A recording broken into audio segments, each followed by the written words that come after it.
আসসালামু আলাইকুম বন্ধুরা, আমি Mohammad Masud Rana, life stock assistant, ACI animal genetics. কাজ করছি গবাদি পশুর জাত উন্নয়নে। আপনাদের মাঝে আরও একটি নতুন ভিডিও নিয়ে উপস্থিত হয়েছি। আজকের ভিডিওর আলোচ্য বিষয় গবাদি পশুর ডায়রিয়া বা পাতলা পায়খানা। প্রান্তিক পর্যায়ে খামারিরা আমাদের কাছে বারবারই কমপ্লেন করে থাকে যে ভাই, আমার গরুর কিছুদিন পর পরই পাতলা পায়খানা হচ্ছে, এটা নিয়ে একটি ভিডিও বানান। তাই আপনাদের অনুরোধের ভিত্তিতে আজকের ভিডিও করা। তো আপনারা যারা আমার চ্যানেলে নতুন, আপনারা অবশ্যই আমার চ্যানেলটি সাবস্ক্রাইব করে পাশে থাকা বেল আইকনটি বাজিয়ে দিন। তো প্রান্তিক পর্যায়ে খামারিরা যারা গবাদি পশুর বারবার পাতলা পায়খানা হয়, তাদের অবশ্যই লক্ষ্য রাখতে হবে যে গবাদি পশুর খাবার প্রক্রিয়া। আমরা যখন ফুড হ্যাবিটটা পরিবর্তন করি, মানে আমরা গবাদি পশুকে কী খাবার দিচ্ছি, এই বিষয়টা আমাদের লক্ষ্য করতে হবে।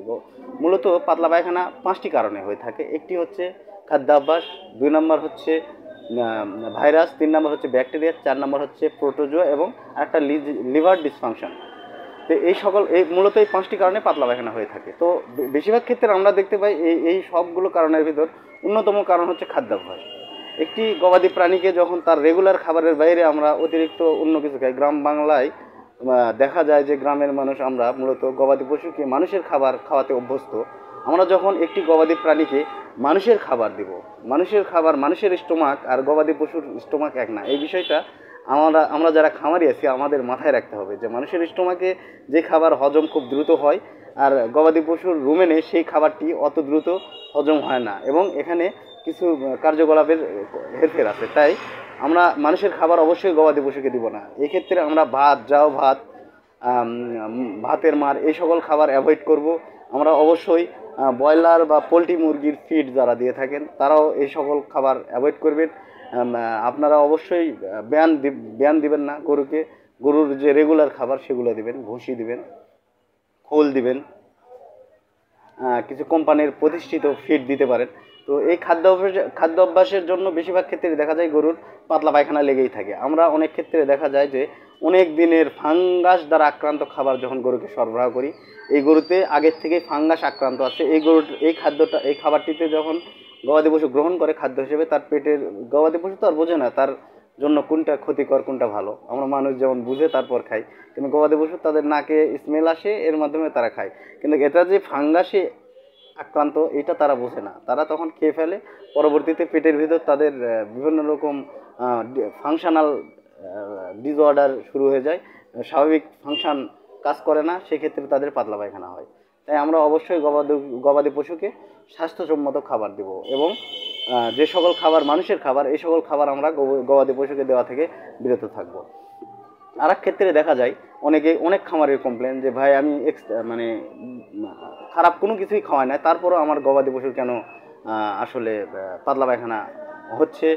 আবার ওষুধ খাওয়াচ্ছি, ভালো হয়ে যাচ্ছে। পাতলা পায়খানার ওষুধ আপনারা সামনে দেখতে পাচ্ছেন আমার, ডিডিনিল, ইরোকট, ইরোটিন, সালফা-3, রেনাট্রিম, এই জাতীয় ওষুধ দিচ্ছে, কিছুদিন ভালো থাকতেছে। আমরা যখন পাতলা পায়খানার ওষুধ তারা ডাক্তারের পরামর্শ ছাড়াই দোকান থেকে কিনে নিয়ে যে খাওয়াচ্ছে, যখন খাওয়াচ্ছে 2-3 দিন ভালো থাকতেছে, তারপর আবার পাতলা পায়খানা হচ্ছে। এই সকল গরুর ক্ষেত্রে আপনারা কী করবেন? এই সকল গরু নিয়ে আপনারা সবচেয়ে বেশি টেনশানে বা বিপাকে পড়েন। সেক্ষেত্রে আপনারা ডাক্তারের শরণাপন্ন হবেন। ডাক্তাররা আপনাদের গরুর কী কারণে আসলে পাতলা পায়খানা হচ্ছে বারবার, এই কারণটা খুঁজে বের করে তার ট্রিটমেন্ট দেবেন। মূলত এটা হওয়ার কারণ আমি ভিডিওর মাঝে আপনারা যেহেতু অনুরোধ করেছিলেন, তাই আমি একটু আলোচনা।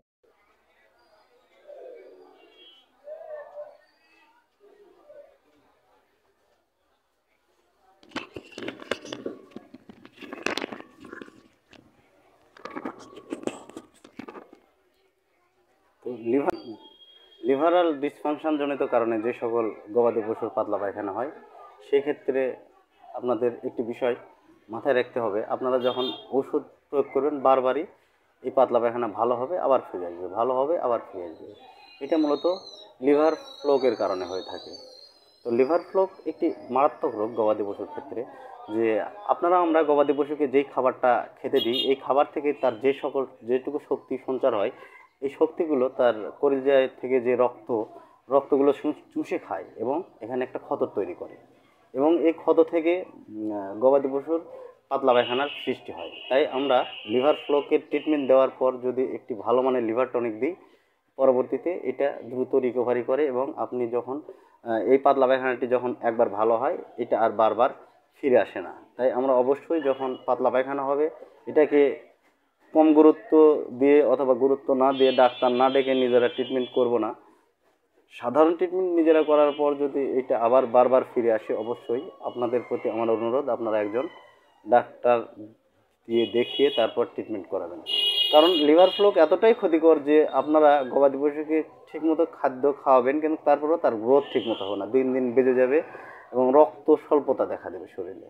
তাই আপনারা অবশ্যই এই লিভার ফ্লুক দ্বারা আক্রান্ত যে সকল গবাদি প্রাণী আছে এগুলো পাতলা পায়খানা ভালো হয় না, বারবার হয়, ভালো হয় না, এই সকল গবাদি প্রাণীতে আপনারা অবশ্যই লিভার ফ্লুকের ট্রিটমেন্ট দিবেন। আর তাছাড়া আপনারা আর একটা জিনিস আমরা লক্ষ্য করি যে আপনারা প্রেগনেন্ট গাভীকে যত্রতত্র অ্যান্টিবায়োটিক ইউজ করেন। আপনারা অবশ্যই যত্রতত্র অ্যান্টিবায়োটিক প্রেগনেন্ট গাভীকে ইউজ করবেন না, কোনো গাভীকে ইউজ করবেন না। প্রেগনেন্ট গাভীকে তো আরও নাই। কারণ আপনারা যখন নিজেদের ইচ্ছা মতো অ্যান্টিবায়োটিক ইউজ করবেন, এই সকল অ্যান্টিবায়োটিক অনেকগুলো থাকে যেগুলো প্রেগনেন্ট গাভীর জন্য নিষিদ্ধ। আপনারা এটা জানেন না, দেন, অনেকে দেয়, গবাদি পশুর কিছু হয় না। যেদিন হবে সেই দিন দেখবেন আপনার অনেক বড় লসের সম্মুখীন হবে। এই ক্ষেত্রে দেখা যায় ইরোটিন, ইরোকট এই জাতীয় যে মেডিসিনগুলো আছে পাতলা পায়খানার, এগুলো হচ্ছে প্রেগনেন্সি সেভ না, এগুলো আসলে প্রেগনেন্সির সময় দেওয়া যায় না।